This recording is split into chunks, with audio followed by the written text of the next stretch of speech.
Last Sunday, we suggested that the Latter-day Saints might be said to accept certain traditions common to the whole Christian world more wholeheartedly and with less reservation than most Christians do, inasmuch as they take as literal what the rest of the world accepts as in a rather vague, symbolic, mystical, or sentimental sense.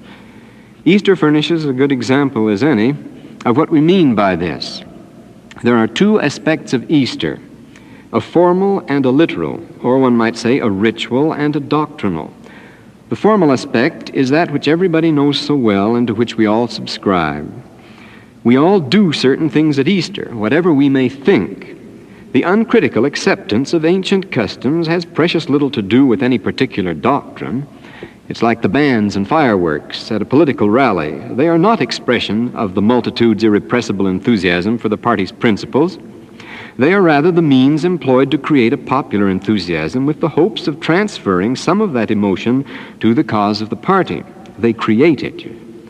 In the same spirit, the Christian church, long after the apostles, adopted the myriad Easter practices now found throughout the world.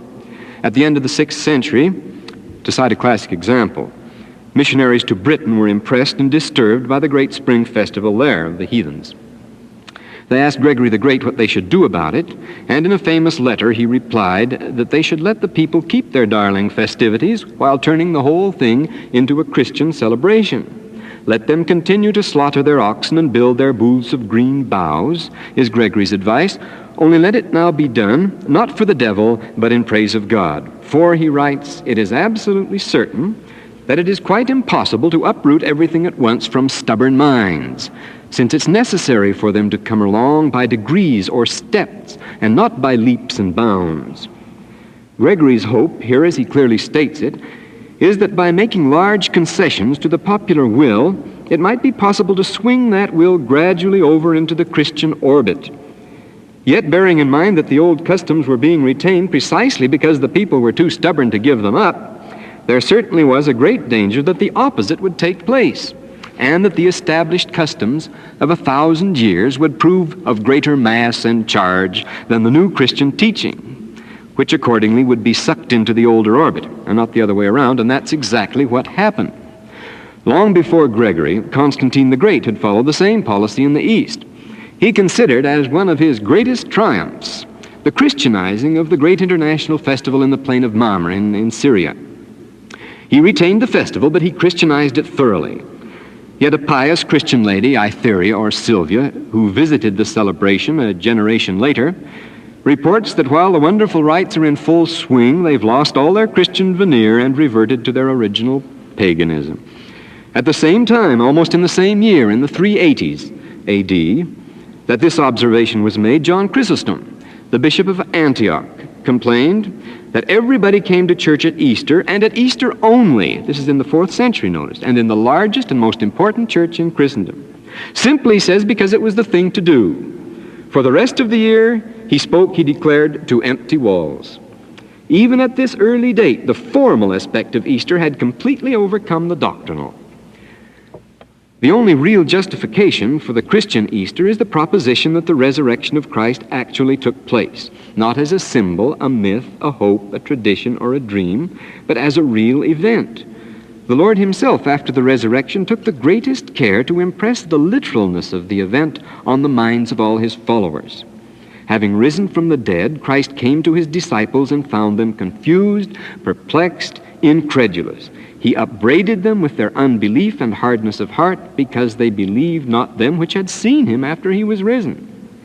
And he showed them in detail how the ancient prophets had actually predicted what had happened. He ordered them to feel him and see for themselves that he was not a spirit, that the flesh had been resurrected. He ordered food to be brought, and in their presence invited them to dine with him, as the expression is. He told them that whenever they met after his departure, they should continue to eat real bread and drink real wine to remind them that he had been with them in the flesh.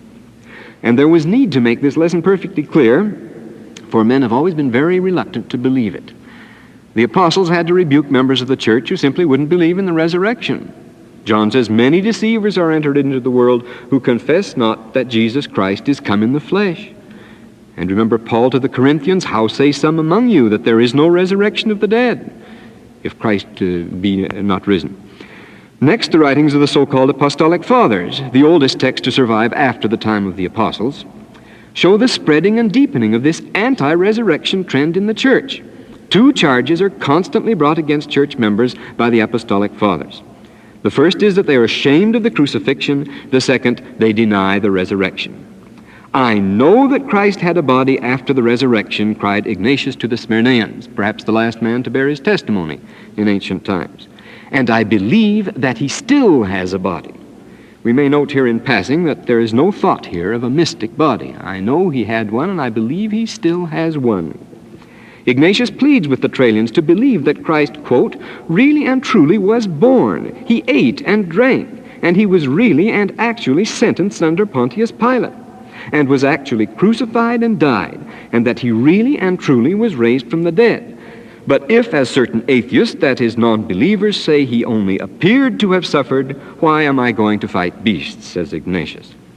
In the longer version, Ignatius rebukes those who do not believe in the resurrection. Others say that God cannot be known. Others that think Christ was unbegotten. Others who claim that the Holy Ghost isn't a reality. Others who say that the Father, Son, and the Holy Ghost are the same. The sorrows and alarms of these apostolic fathers were followed by the perplexity of the doctors. Those are the men that came later. Most of the early doctors of the church were ardent Hellenists or Neoplatonists, and there was no place in such schools of thought for a God who contaminated himself by contact with the physical or limited himself by taking on the form of a man. We are stunned with the greatest amazement, wrote Origen, who is perhaps the most influential of them all, next to Augustine himself, that this, the most eminent of all natures, putting off its state of majesty, should become a man. It is utterly beyond human comprehension that the word of the Father should be thought as confined in that man who appeared in Judea. But that the wisdom of God should have entered the womb of a woman and been born a baby and cried and wailed just like other crying babies, and then suffered death and said that his soul was sorrowful unto death and been led off to the most undignified of all deaths, seeing such things the human intellect is stopped in its tracks, so stunned with amazement that it knows not where to turn. It is far beyond our powers to explain. I suppose, continues Origen, it even goes beyond the capacity of the holy apostles. Nay, it is quite possible that the explanation of this sacrament is beyond the power of all celestial beings. Not only does Origen not know what to think about the Lord's physical presence on earth, he doesn't even know what to believe about it. And his explanation is, he's careful to specify here that he presents only his suspicions rather than any manifest affirmations, as he puts it. So he speculates on the resurrection of the flesh. Only the Father, Son, and Holy Ghost can live without bodies, he tells us, because it is right and proper to think of the Trinity alone as existing incorporeally. But then he considers that if one can live without a body, others can too. And if others, why not all?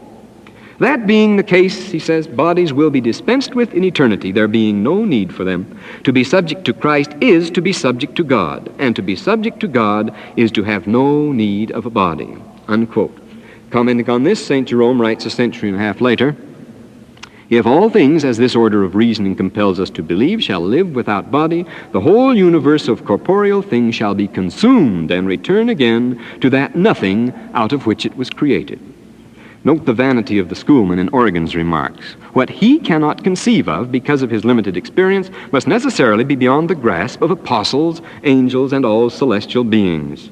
It is this sublime confidence in the adequacy of one's own knowledge and the finality of one's own experience that makes the resurrection of the flesh the principal thorn in the incorporeal minds of the schoolman. According to St. Augustine, the resurrection of the flesh is the one thing that the pagans can't take, he says.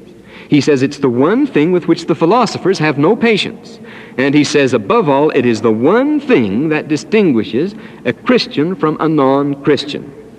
Since it is the one doctrine that makes Christians Christians, it is alarming to learn from St. Augustine that in his day, quote, in nothing is there so much conflict and controversy among the Christians themselves as on the subject of resurrection of the flesh. On no other matter, he writes, do they agree so vehemently, so obstinately, do they disagree so vehemently, so obstinately, so resolutely, or so conscientiously as on the subject of resurrection of the flesh. As far as the immortality of the soul is concerned, many a pagan philosopher too has argued about it. This is still Augustine speaking. Has argued about that and bequeathed to us vast heaps of writings to the effect that the soul is immortal. But when it comes to the resurrection of the flesh, they won't even argue, but dismiss it out of hand as impossible, and that on the grounds that it is impossible for this earthly flesh to aspire to heaven. I can't resist noting here that the objection of the pagans to the resurrection is not a physical or a biological one, it's a philosophical one. And it happens to be the very same objections which the Christian world makes against the Latter-day Saint conception of God, that there can be nothing of a bodily nature in the celestial. Yet the resurrected Christ was God. Is it any wonder that the Christians could never agree among themselves on this, the central doctrine of their religion? The doctors of the later church only touch lightly on this theme and with obvious embarrassment. St. Augustine has far more to say on the subject than any other father of the church, yet he's very unsure of himself. He thinks, for example, that the body may become spirit in the sense of acquiring unlimited mobility, but he's not sure. He doesn't know exactly how to take the doctrine, which he says is extremely popular with the Christians of his own day, that the resurrection was a resurrection of the spirit, anima, only. And again, he says he would like to know how he's to think of a spiritual body, such as ours will be after the resurrection, but he doesn't know how. And he says he would be glad to find someone who could teach him. This was exactly the puzzled and hesitant attitude of Augustine's great Eastern counterpart, Origen, who lived earlier. It was those teachings that were not common to the schools and not discoverable by the use of reason that set Christianity apart from the rest of the world.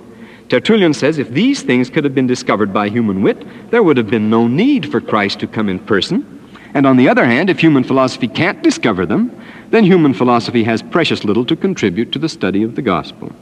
It was Karl Hohl who noted that an unanswerable argument for the historicity of Christ is to be found in the strangeness of his teachings. What he taught was not at all familiar doctrine, but to use Hohl's own expression, was a slap in the face to all the teachers of the time, Greek and Jew alike.